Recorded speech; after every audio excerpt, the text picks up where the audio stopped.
I welcome all the students present in this video lecture. We start our today's session with a revision of a previous topic that we have discussed. We have discussed about the theory of nodes and wear, in which we have derived the discharge over the rectangular notch. Then we have discussed about the some of the cases of the notch, that is a triangle. Now students, today we are going to calculate the various coefficient like CV, CD and CC. But in this case of the hydraulic coefficient, first we calculate the CV, and CD we already know that it is the discharge actual upon discharge theoretical, and CC equals to CD upon CV. So students, experimentally, suppose we have one tank which contains an orifice meter. So let's suppose I have one tank. Here suppose we have orifice and the head available. So let's say suppose this is the head available. So here it is the capital H. This is the head available. Here suppose we have this tank, measuring tank. Let me write, this is the measuring tank. This is the measuring tank. This is the tank, and we have orifice over here, and the flow through orifice is going in this way from tank or orifice to the measuring tank. So let's suppose we take this point. This point is P, which is apart. Suppose I'm considering this is my C. C means the cross-sectional area at vena contracta. So this section CC is indicating vena contracta. And let's say suppose this point over here is moving in directions, horizontal directions by X, and it deflects from this CC. Let's say suppose this is the CC. So the point below the CC is we called as Y. So here we have this two distance which is traveled by the water from CC to the P section. So horizontal distance is X, and the vertical distance is Y. Now this horizontal distance, we can write the velocity equals to distance divided by the time. So we get the value of X, which is equals to V into T.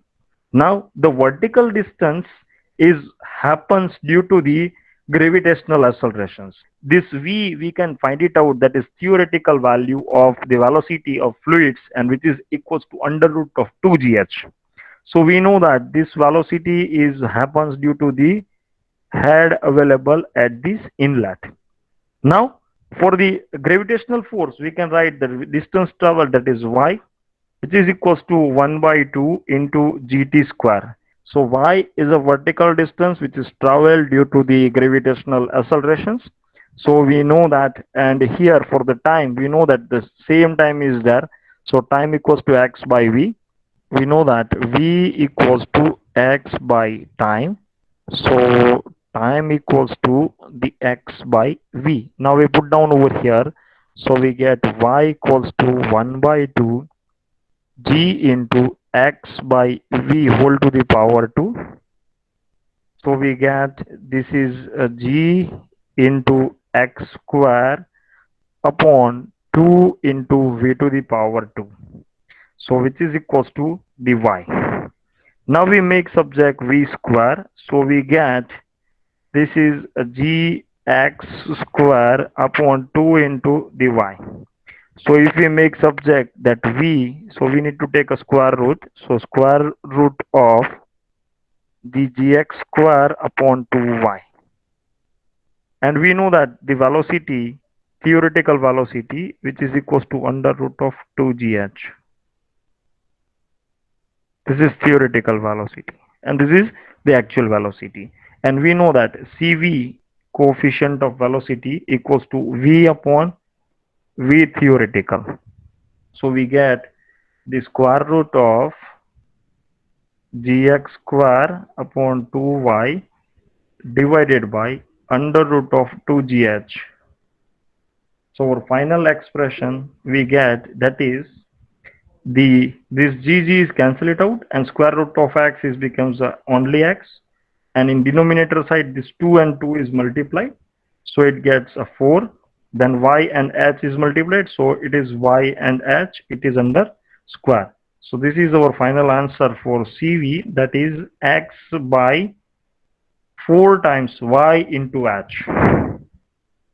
So in this way we can able to calculate the coefficient of velocity from the experiment methods, where x is the distance traveled in horizontal direction from vena contracta and y is the distance traveled in the vertical directions, and we indicated with the y, and the h is the head available. So in this way, student, we are going to calculate the coefficient of velocity from experimental method. Thank you for attending this video lecture. Thank you.